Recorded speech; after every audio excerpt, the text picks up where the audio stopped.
Hi there. My name is Avil Beckford, and I'm the host of the One Problem podcast.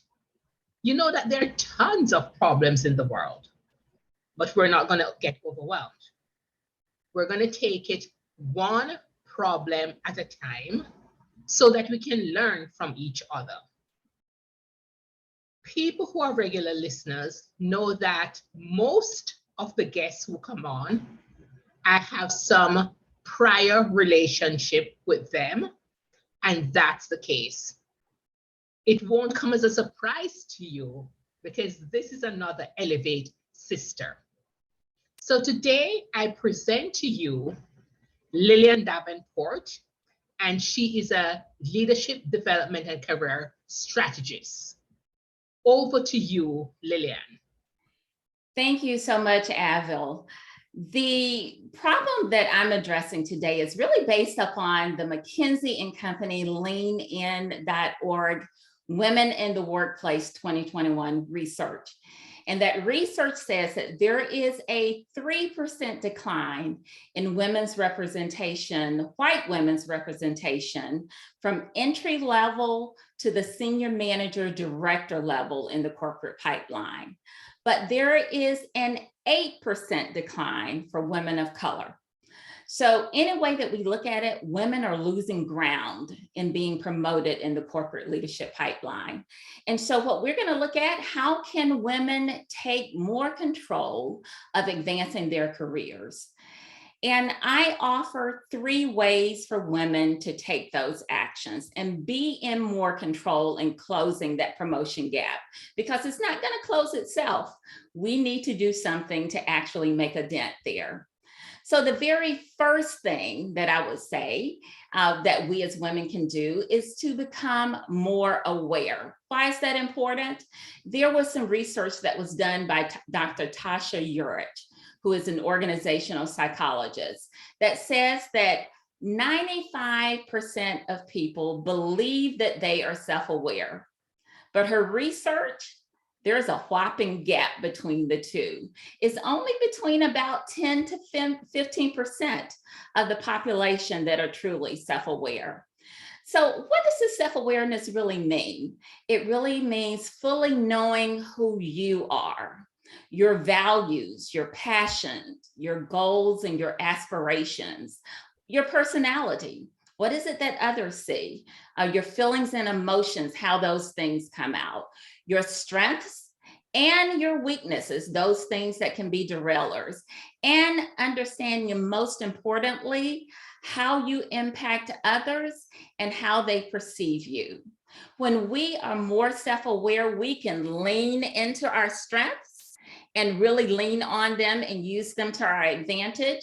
But yet at the same time, we want to recognize and manage our weaknesses. That does not mean trying to turn a weakness into a strength. It truly is to manage that. And when do those weaknesses and those derailers usually show up? Usually when we're not really self-managing. And when we're not self-managing, it's usually when we're under stress. We may become a little bit too direct. We may become really uncomfortably silent for others, kind of go into our shell. Or on the flip side, we may display those uncontrollable emotions.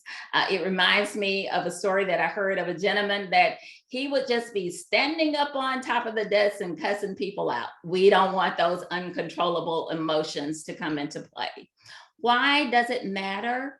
Because people's perceptions become their realities, and they are judging those based upon behaviors.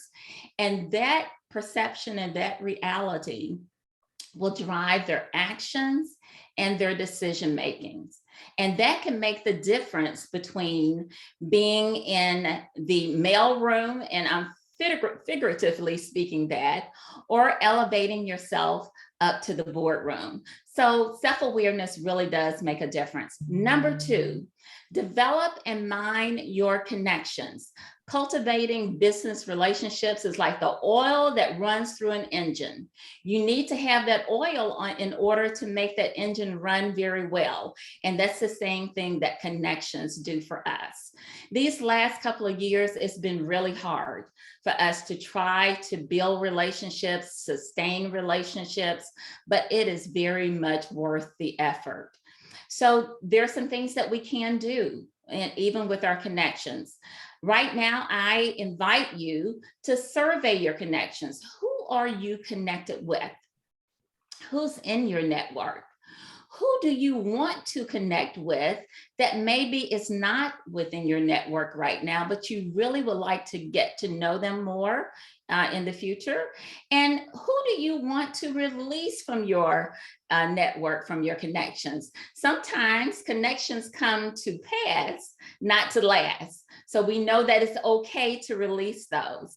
And then I invite you to strategize. How do you strengthen those connections? Do you need to make a phone call? If you're an introvert like me, it's like, I may not want to make that phone call, but force yourself to make that quick call, or to do a text, or to do an email, send an article, do something, make it important to you, put it on your calendar, and then sustain your connections because you want it not to be a one and done thing.